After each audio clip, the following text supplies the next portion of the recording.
दोस्तों, बहुत पुरानी बात है। धारा नगरी में गंधर्वसेन नाम का एक राजा राज करते थे।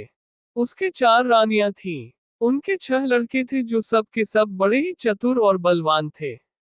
संयोग से एक दिन राजा की मृत्यु हो गई और उनकी जगह उनका बड़ा बेटा शंख गद्दी पर बैठा।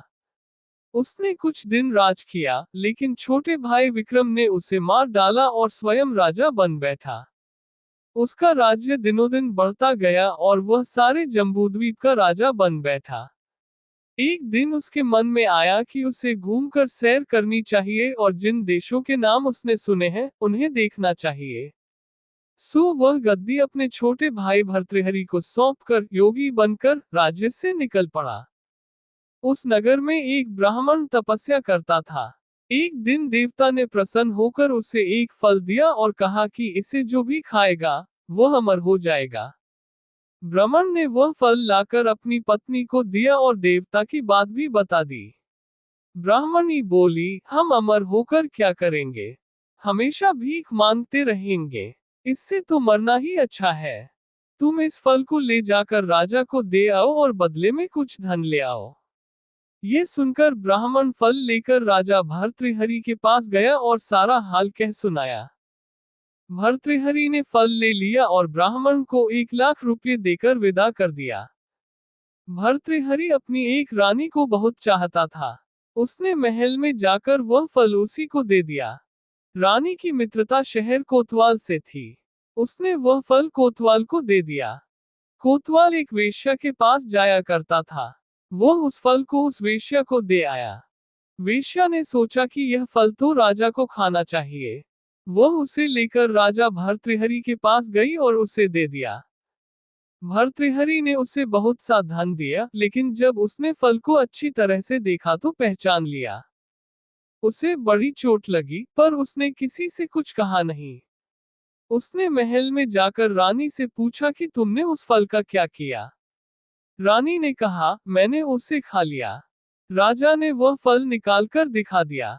रानी घबरा गई और उसने सारी बात सच सच कह दी। भर्तृहरि ने पता लगाया तो उसे पूरी बात ठीक ठीक मालूम हो गई। वह बहुत दुखी हुआ। उसने सोचा, ये दुनिया माया जाल है। इसमें अपना कोई नहीं। वह फल लेकर बाहर आया और उसे धुलवा कर स्वयं खा लिया।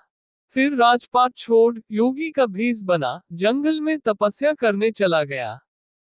भर्तृहरि के जंगल में चले जाने से विक्रम की गद्दी सूनी हो गई। जब राजा इंद्र को ये समाचार मिला तो उन्होंने एक देव को धारा नगरी की रखवाली के लिए भेज दिया। वह रात दिन वहीं रहने लगा। भर्तृहरि के राजपाट छोड़कर वन में चले जाने की बात विक्रम को मालूम हुई तो वह लौटकर अपने देश में आया। आधी रात का समय था। जब वह नगर में घुसने लगा तो देव ने उसे रोका। राजा ने कहा, मैं विक्रम हूँ। यह मेरा राज है। तुम रोकने वाले कौन होते? देव बोला, मुझे राजा इंद्र ने इस नगर की चौकसी के लिए भेजा है। तुम सच्चे राजा विक्रम हो तो आओ, पहले मुझसे लड़ो। दोनों में लड़ाई हुई। राजा ने जरा सी देर में देव को पछाड़ दिया। तब देव बोला, हे राजन, तुमने मुझे हरा दिया। मैं तुम्हें जीवन दान देता हूँ। इसके बाद देव ने कहा, राजन, एक नगर और एक नक्षत्र में तुम 3 आदमी पैदा हुए थे। तुमने राजा के घर में जन्म लिया, दूसरे ने तेली के और तीसरे ने कुम्हार के। तुम यहाँ का राज करते हो, तेली पाताल का राज करता था। कुम्हार ने योग साध कर तेली को मारकर शमशान में पिशाच बना सिरस के पेड़ से लटका दिया है। अब वह तुम्हें मारने की फिराक में है। उससे सावधान रहना। इतना कहकर देव चला गया और राजा महल में आ गया। राजा को वापस आया देख सबको बड़ी खुशी हुई। नगर में आनंद मनाया गया। राजा फिर राज करने लगा। एक दिन की बात है कि शांतिशील नाम का एक योगी राजा के पास दरबार में आया और उसे एक फल देकर चला गया। राजा को आशंका हुई कि देव ने जिस आदमी को बताया था, कहीं यह वही तो नहीं है। ये सोच उसने फल नहीं खाया, भंडारी को दे दिया। योगी आता और राजा को एक फल दे जाता। संयोग से एक दिन राजा अपना अस्तबल देखने गया था। योगी वहीं पहुंच और फल राजा के हाथ में दे दिया। राजा ने उसे उछाला तो वह हाथ से छूटकर धरती पर गिर पड़ा। उसी समय एक बंदर ने झपटकर उसे उठा लिया और तोड़ डाला। उसमें से एक लाल निकला, जिसकी चमक से सबकी आंखें चौंधिया गईं। राजा को बड़ा अचरज हुआ। उसने योगी से पूछा, आप ये लाल मुझे रोज क्यों दे जाते हैं? योगी ने जवाब दिया, महाराज, राजा, गुरु, ज्योतिषी, वैद्य और बेटी, इनके घर कभी खाली हाथ नहीं जाना चाहिए। राजा ने भंडारी को बुलाकर पीछे के सब फल मंगवाए। तुड़वाने पर सब में से एक एक लाल निकला। इतने लाल देखकर राजा को बड़ा हर्ष हुआ। उसने जौहरी को बुलवाकर उनका मूल्य पूछा।